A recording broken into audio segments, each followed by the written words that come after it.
Will the Committee on Executive Matters and Legal Affairs please come to order?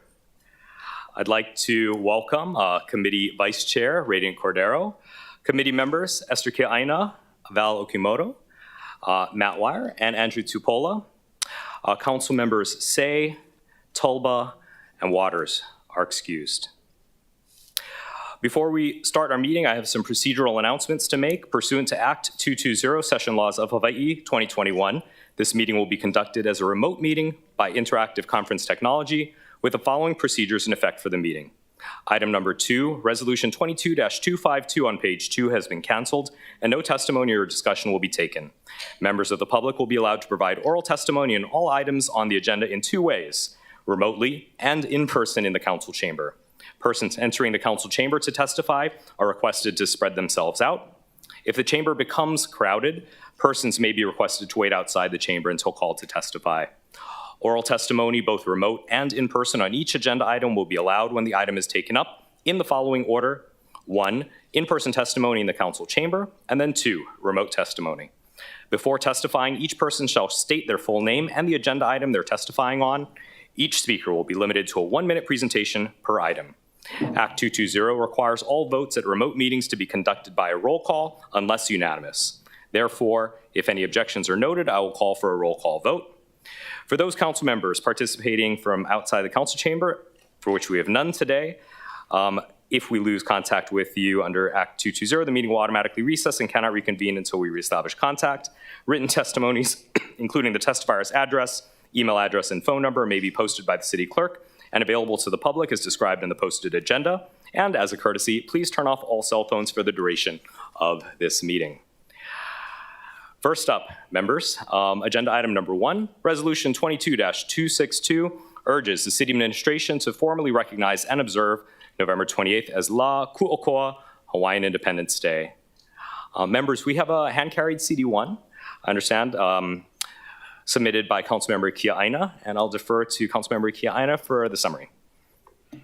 Aloha, and thank you, Chair Dos Santos Tam, for hearing this measure today. Formally recognizing La Ku'okoa is a great opportunity to educate the public about Hawaii's political history and to observe this day to celebrate the identity, culture, and patriotism the Native Hawaiian people feel for Hawaii. My proposed amendments would add more historical context and fact to support observation of this important day, and was taken primarily from the 1993 U.S. Apology Resolution, which I helped to craft for Senator Akaka. The proposed whereas clauses include an important historical account of the Native Hawaiian people and its government's exercise of independence for more than 5 decades prior to the overthrow and annexation of Hawaii. Look forward to our discussion today. Thank you, Councilmember Kiaina. I note the presence of Councilmember Say and Councilmember Tulba. Thank you for joining us. So we'll have the record reflect the presence of the 2 council members here as well. Council members, we will now begin with in-person testimony. Clerks, are there any in-person testifiers? Chair, there are none. Okay. Is there anyone in the council chamber who would like to testify on this measure? Seeing none. We'll now proceed with remote testimony. Clerks, do we have any remote testifiers? We have one. Okay. Please proceed. I believe it's Mr. Conklin.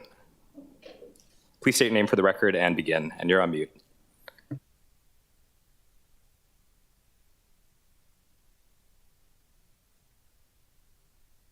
Let's see.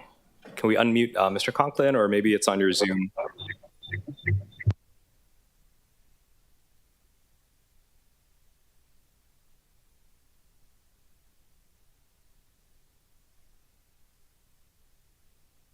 Sorry, Mr. Conklin, we can't hear you in the chamber here. So we're gonna try to figure out the... Can you hear me now? Yes, now we can. There's a little bit of an echo in here, but we can hear you. We're gonna figure out the echo. This resolution.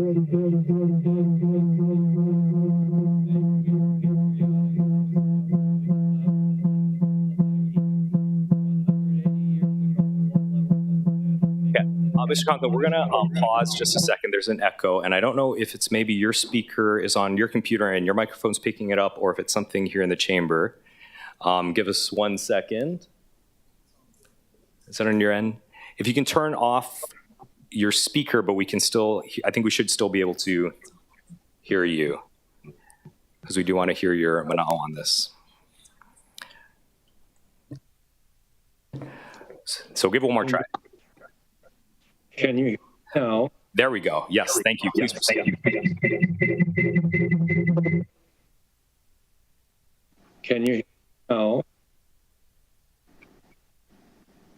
Hello? Please proceed. This resolution is a vicious attack against the U.S.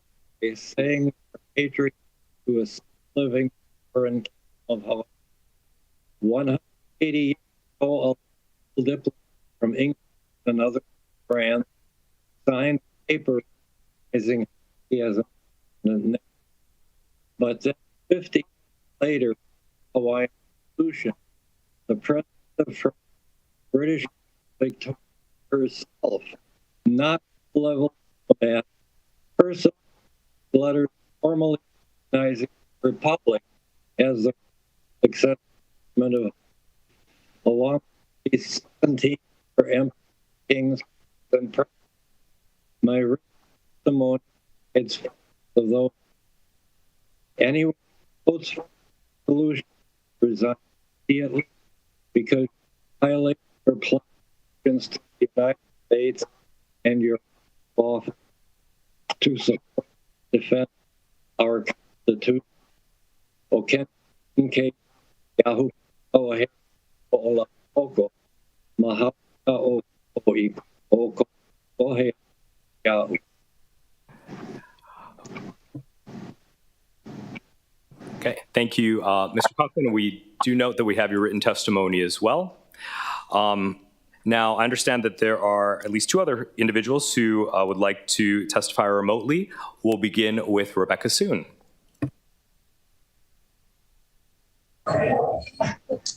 Aloha nui, Chair DeSantos Tam, members of EMLA. Mahalo nui a Oko for having the opportunity for us to provide support today. O Rebecca Soon, nohoau Mauna Lua. Mahalo again for having us. My name is Rebecca Soon. I'm from Mauna Lua.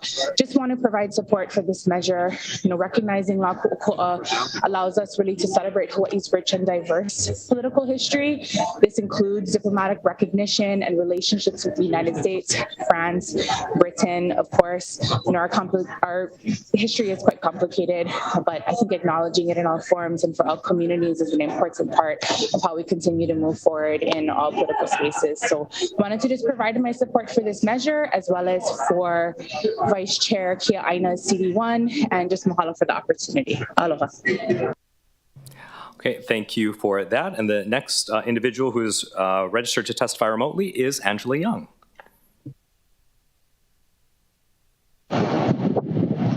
Thank you, Chair. Aloha, and aloha, Chair, Vice Chair, and to the Executive Legal Matters Committee. I'm testifying in strong support of the resolution. My name is Zhi Xiong, and I'm testifying in strong support because if the city is able to observe a day dedicated to Hawaiian heritage and the history, it will be an educational experience for the people of Hawaii. Thank you for the opportunity to testify. Okay, thank you. Is there anyone else, clerk, who wishes to testify? Chair, there are none. Okay. That being the case, members, we are in discussion. Members, is there any discussion? Member Tupola. Thank you so much, Chair. So I did submit a council communication, and this memorandum is for all the members to read. I did include all of the resolutions from Maui County, Hawaii County, Kauai County, as well as last year's bill Senate Bill 3215 that was introduced by Senator Kehokolole in regards to La Ku'oko'a. I appreciate the CD1 and also ask for additional time to not only add in amendment.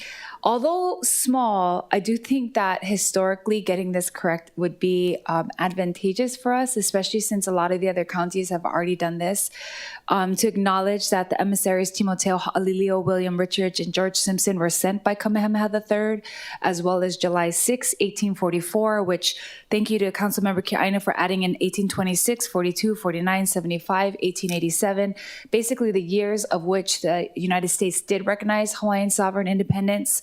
And lastly, in all of the other county resolutions, they had a clause at the end just urging the state to take it up on their end. In HRS Chapter 8, where they do list out state observed holidays, and again, that would be in their hands if they wanted to do that. So those were kind of the recommendations, and if there is time, the last thing that I think would be very important is to include a translation of this in Olelo Hawaii. So whatever final version of the bill is done, I can help with the translation and we can submit this together so that we can do a complete job and really honor and recognize La Ku'oko'a and of course all the years in history of what has happened here in Hawaii and to the Hawaiian people. Thank you, Chair. Thank you. Members, any other discussion? Okay. Seeing none, the chair recommends that action on Resolution 22-262 be postponed to the next scheduled Executive Matters and Legal Affairs Committee on Tuesday, February 7th, 2023, to give us time to work on the whereas clauses and do translation into Olelo Hawaii. After all, February is Mahina Olelo Hawaii. Any discussion? Any objections? Any reservations? Okay, hearing none, so ordered. All right, members, seeing as agenda item number 2 was canceled on the agenda, we'll move on to agenda item number 3. Bill 25 of 2021 establishes a policy of anti-bias and inclusion for all city officers and employees, and requiring the establishment of a similar policy by certain private contractors having contracts with the city. Members, this bill was passed first reading on 5/5/21. Please note that we have a posted proposed CD1 to the bill submitted by myself, and this is version TDST2. And for your information, we have a posted proposed CD1 submitted by myself. For your information, a summary of the amendments is listed on the agenda. However, members, we have a hand-carried CD1 submitted by myself, and the CD1 makes the following amendments. In Section 1, amends purpose statement to delete the requirement for the establishment of a similar policy by certain private contractors having contracts with the city, and add an inclusivity statement about perspectives, views, or opinions. In Section 2, in new proposed ROH Section 1-1, amends the definition of anti-bias to read as follows. Anti-bias, opposing or preventing discrimination against people based on race, color, religion, gender, national origin, age, disability, sex, sexual orientation, gender identity, pregnancy, or other protected characteristics, including stereotyped attributions of particular qualities toward an individual or group, and deletes the definitions for contractor and public-facing functions. In Section 2, amends the proposed new ROH Section 1-3 as follows, and re-letters the subsections accordingly. 1, deletes specific descriptions of certain best practices and information from experts required for the training, changes the training requirement from annually to biannually, deletes the requirement that city departments or offices submit quarterly records of those completing the training, clarifies that the director or director's designee shall retain the training records demonstrating that city officers and employees have received the training pursuant to this article, and change the references from Director of Human Services to Director of Human Resources. In Section 2, deletes proposed new ROH Section 1-4, anti-bias and inclusion policy required of contractor, and renumbers the subsequent ROH sections accordingly. Updates and conforms references from the revised ordinances of Honolulu in 1990 to the revised ordinances of Honolulu 2021, and makes miscellaneous technical and non-substantive amendments. I believe we have Director of Human Resources, Nola Miyazaki, to testify.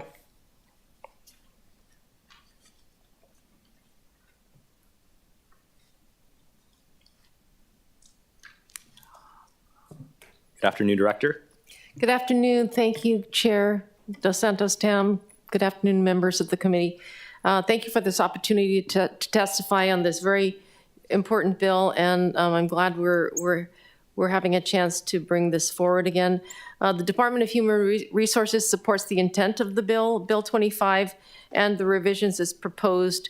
We are asking that the responsibility for retention of records demonstrate an individual employee completion for the biennial training be delegated to the respective departments or agencies. That is the practice of the training, the required training that we have across the city. All of the records are retained by our electronic training system, Honolulu. They are accessible by every single department for their employees and also by the Department of HR for backup, for dissemination to the department. So that's one request, and we also request that initially we have a sufficient period of time following the approval of the bill to allow us to implement the new training. Thank you. Members, any questions? Okay. So now we'll proceed with in-person testimony. Clerks, do we have any in-person testifiers? Chair, there are none. Okay. Is there anyone else in the council chamber who would like to testify? Okay. Seeing none, we'll now proceed to remote testimony. Clerks, do we have any remote testifiers? Chair, we have a few. Okay. When I call your name or the last 3 digits of your phone number, please follow the prompts and please state your name for the record. Clerks, is there anyone else? Oh, okay. And clerks, with whom shall we begin?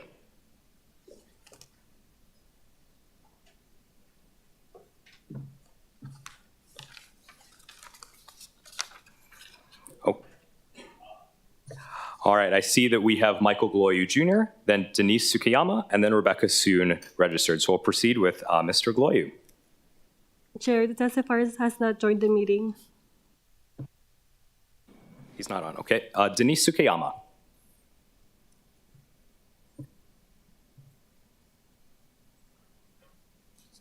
Okay, if you can unmute. I've got it. Thank you. Good afternoon, Chair Dos Santos Tam and members. And Nola Miyazaki has already covered the highlights of our testimony, and I was here just to provide a summary of that. In addition to asking that departments be retaining their own records about employee completion and an extension of time to allow us to implement the training, there also is a small technical or clerical error that where the Director of Human Resources is referred to as Director of Human Services, but that is in our testimony, our written testimony. Thank you. Okay, thank you. So noted. Rebecca Soon.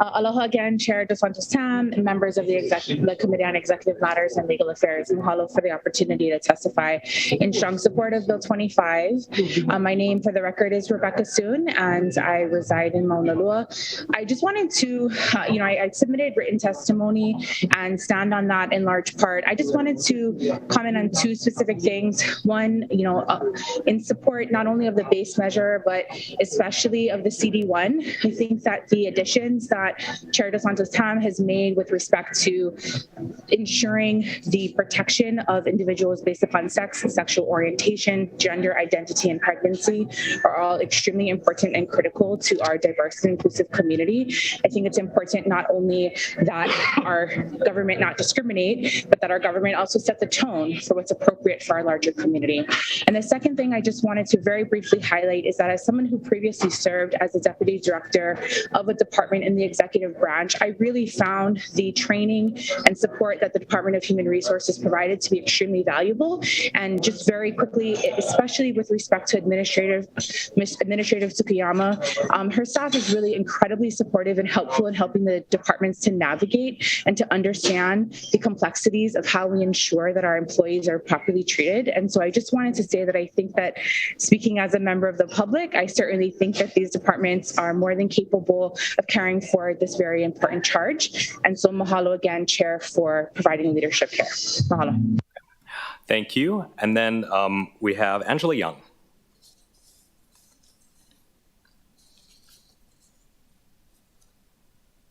Nope. There we go. Please proceed. Aloha, Chair, Vice Chair, and the Legal Matters Committee. My name is Chirzi Xiong or Angela Young, and I'm testifying in strong support of the Bill 25 relating to the anti-bias and inclusion policy. So the purpose of the ordinance is to create an environment that embraces diversity and safety for the citizens and employees of the city by establishing a policy of anti-bias and inclusion for all city officers and employees, and it requires a training to be implemented. So this matter about anti-bias, diversity and inclusion is something that helps to prevent and counteract unfair discrimination against people based on race, color, religion, gender, national origin, age, or disability.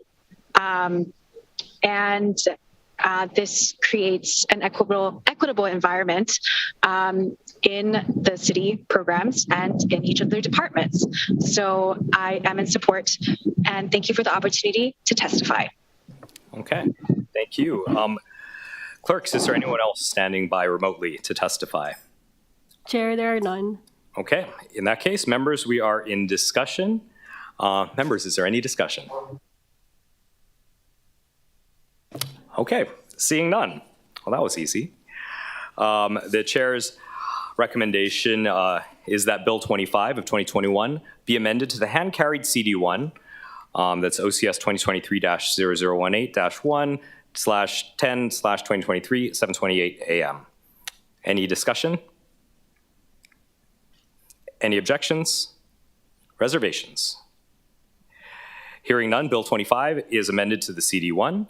The chair then recommends that Bill 25 of 2021, CD1, be reported out for passage on second reading and scheduling of a public hearing. Any discussion? Any objections or reservations? Hearing none, so ordered. Well, members, that was nice and easy. There being no further business, this meeting is adjourned.